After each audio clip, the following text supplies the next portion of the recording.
Listen to me. Are you sitting down?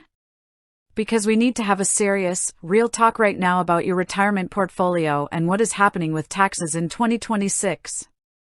I know what you're feeling. I talk to retirees and people about to retire every single day, and I know the fear that is keeping you up at night.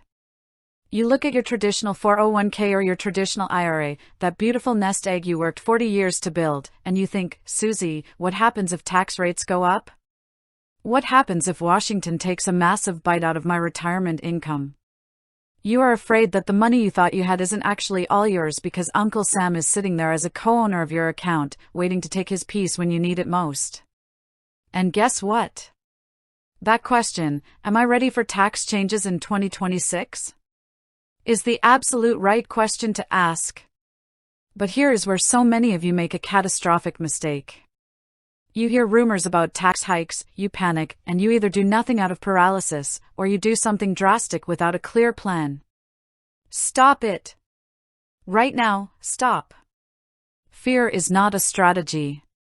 Knowledge is power, and action based on truth is what keeps you safe, sound, and secure. Let's look at the problem head on. Many retirees have almost all of their wealth locked inside tax-deferred accounts. You think you have $1 million, but if every dollar you withdraw is taxed as ordinary income, you don't have $1 million. You have $1 million minus whatever tax bracket you fall into when you take it out. And when required minimum distributions, RMDs, kick in at age 73 or 75, the government forces you to pull that money out whether you need it or not. That sudden jump in taxable income can push you into a higher bracket, cause your Social Security benefits to be taxed up to 85% and trigger IRMAA surcharges that double or triple your Medicare Part B and Part D premiums. Do you understand how dangerous that is to your monthly cash flow? So how do you prepare your portfolio? You get smart about your tax diversification right now. First, look at partial Roth conversions.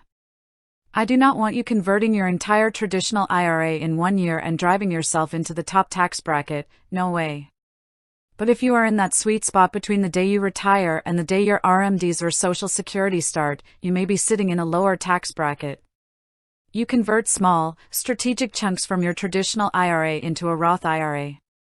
Yes, you pay tax on the converted amount today at a known rate, but once that money is in a Roth IRA, it grows tax-free, and every single withdrawal you make in retirement is 100% tax-free. Plus, Roth IRAs have no RMDs during your lifetime.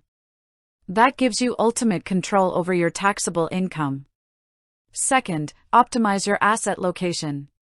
Stop keeping high-yield corporate bonds or tax-inefficient assets in taxable accounts where they spit off ordinary income every year.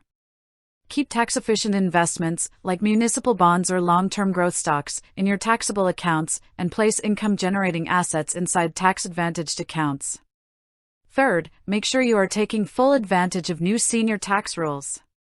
Take a look at the senior bonus deduction available to tax filers age 65 and older, and coordinate your income withdrawals so you don't accidentally phase out valuable breaks or trigger Medicare IRMAA surcharges. And if you are over age 70 and a half and giving to charity, use Qualified Charitable Distributions. Transfer money directly from your traditional IRA to a qualified charity. It satisfies your RMD once those kick in, and it drops your adjusted gross income dollar for dollar without you ever having to pay a dime in tax on that withdrawal. People, you cannot control what Congress does with tax policy tomorrow, but you can control how your portfolio is structured today. Do not let fear paralyze you. Be proactive, protect your hard-earned money, and stand tall in your financial future.